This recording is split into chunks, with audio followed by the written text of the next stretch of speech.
मित्रों, मैं डॉक्टर हरिवंश पांडे आप सभी का स्वागत गीता सत्संग चैनल पर करते हैं। आशा है आप स्वस्थ एवं प्रसन्न होंगे। आज के विचार श्रृंखला का विषय है ज्ञाने परिसमाप्यते। तो सत्संग विचार में प्रवेश करते हैं। पीछे हमने बहुत से यज्ञों के बारे में उपदेश सुने। अब इस 32वें श्लोक में निष्कर्ष बताते हैं। अध्याय 4 का 32वां श्लोक कहता है, एवं बहुविधा यज्ञा वितता ब्रह्मणो मुखे कर्मजान विदितान सर्वान् एवं ज्ञात्वा विमोक्ष्यसे। इसी प्रकार और भी बहुत तरह के यज्ञ वेद की वाणी में विस्तार से कहे गए हैं। उन सबको तुम मन, इंद्रिय और शरीर की क्रिया द्वारा संपन्न होने वाला जान। इस प्रकार तत्व से जानकर उनके अनुष्ठान द्वारा तुम कर्म बंधन से सर्वथा मुक्त हो जाएगा। तो भगवान ये अर्जुन से कह रहे हैं, हम सभी को यह उपदेश अपने ऊपर लेना चाहिए। जो मित्र नए हों वे चैनल को सब्सक्राइब कर शेयर कमेंट करें और आइकन बटन को अवश्य दबा दें। तो आइए समझते हैं। एवं इसी प्रकार बहुविधा बहुत प्रकार से यज्ञाभितता यज्ञ विस्तार को प्राप्त करते हैं।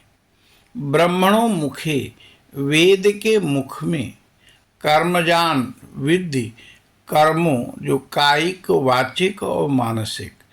कायिक माने शरीर से, वाचिक माने वाणी से और मानसिक माने मन से होते हैं, उनको वृद्धि को जान। भाव है ये सारे यज्ञ इंद्रियों से होने वाले हैं, आत्मा से नहीं। ऐसा इसलिए ये आत्मा में क्रिया संभव नहीं है।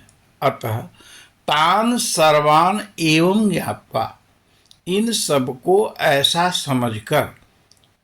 तो समझने से क्या होगा? इस पर कहते हैं विमोक्ष से, कर्म बंधन से मुक्त हो जाएगा। भाव है यज्ञ किया पर कर्तृत्व भाव से हट गया, तो इस प्रकार कर्म बंधन से मुक्त हो जाएगा।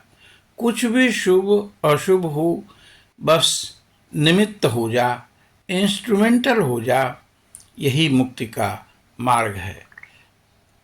संसार के कार्य हैं, अगर हर कार्य में यह भाव रखोगे कि ये मैंने किया वो मैंने किया, तो धीरे से अहंकार भाव प्रवेश कर जाएगा और वह उन्नति में बाधक हो जाएगा।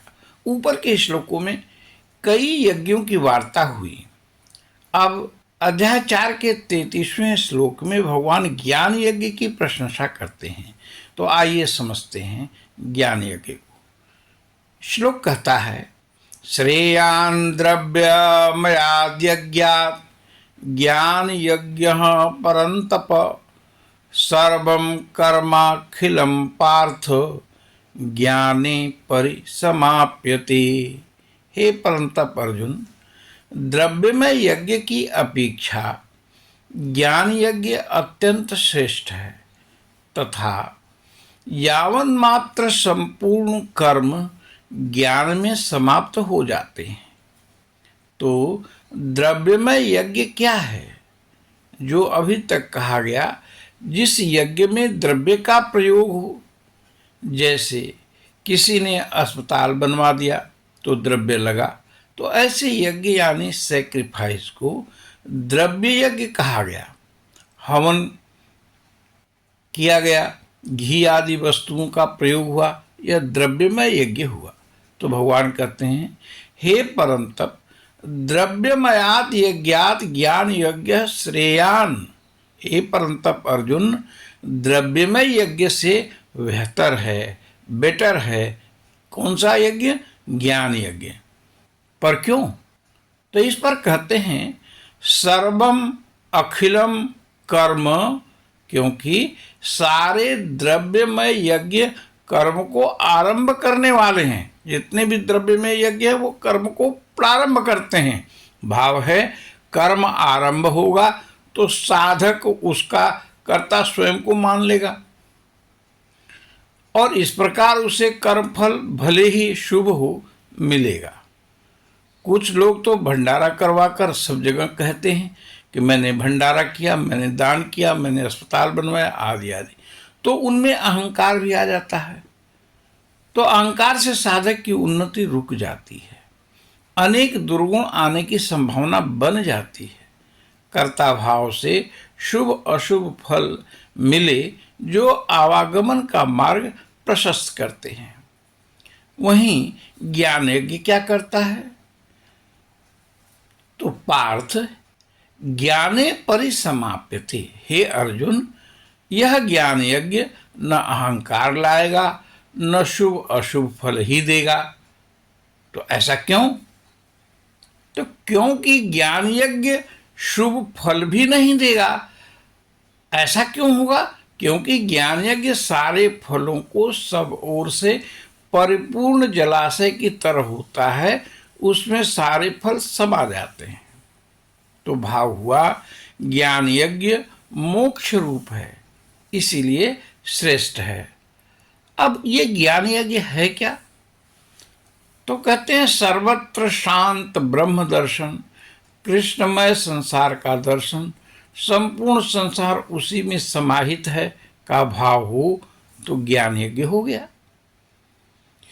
पश्यमाम सर्वत्र सीय राममय सब जग जानी, ऐसी दृष्टि जब हो जाती है साधक की तो आनंदमय कोश की पहुंच सुनिश्चित कर देती है। अध्याय 4 के इस श्लोक में ज्ञान यज्ञ की प्रशंसा भगवान ने की, पर ज्ञान मिलेगा कैसे? ज्ञान क्या है? थ्योरी रूप में तो मिल जाएगा, पर प्रायोगिक रूप में जीवन में जब तक वह नहीं उतरता उसका कुछ भी महत्व नहीं है। इस पर 34वें श्लोक में भगवान कहते हैं, तद विद्धि प्रणिपातेन परिप्रश्नेन सेवया उपदेक्ष्यन्ति ते ज्ञानम ज्ञानिनः तत्वदर्शिनः। उस ज्ञान को तू तत्वदर्शी ज्ञानियों के पास जाकर समझ।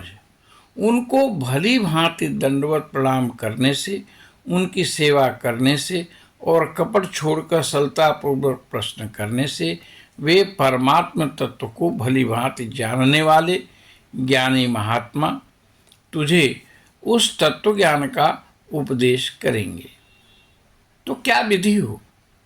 सर्वप्रथम होगा तत्वज्ञ आचार्य पा लेना। वैसे तो ये बहुत कठिन है, पर जिनके पास मात्र बैठ जाने से शांति मिलने लगे वह सत्य रूप में तत्व के होगा। तत्व विधि उसे जानो। आचार्य के पास जाकर प्रणिपात कर, यानी दंडवत प्रणाम कर। प्रणिपातेन दंडवत प्रणाम कर। फिर क्या करे?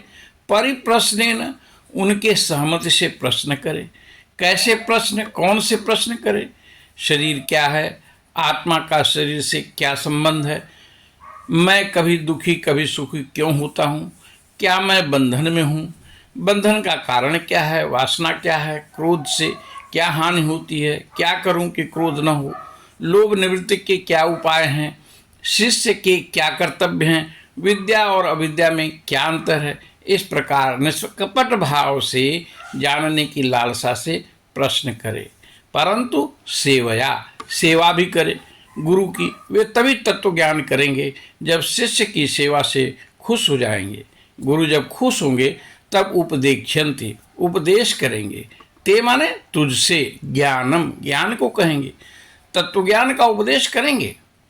भगवान जोर देकर कहते हैं ज्ञानिनः तत्वदर्शिनः। कुछ ज्ञानी ही तत्वदर्शी होते हैं। यथार्थ तत्व ज्ञान को जानना है तो वही सही रूप से उपदेश कर सकता है, अन्य जन वैसा लाभ नहीं दे सकते।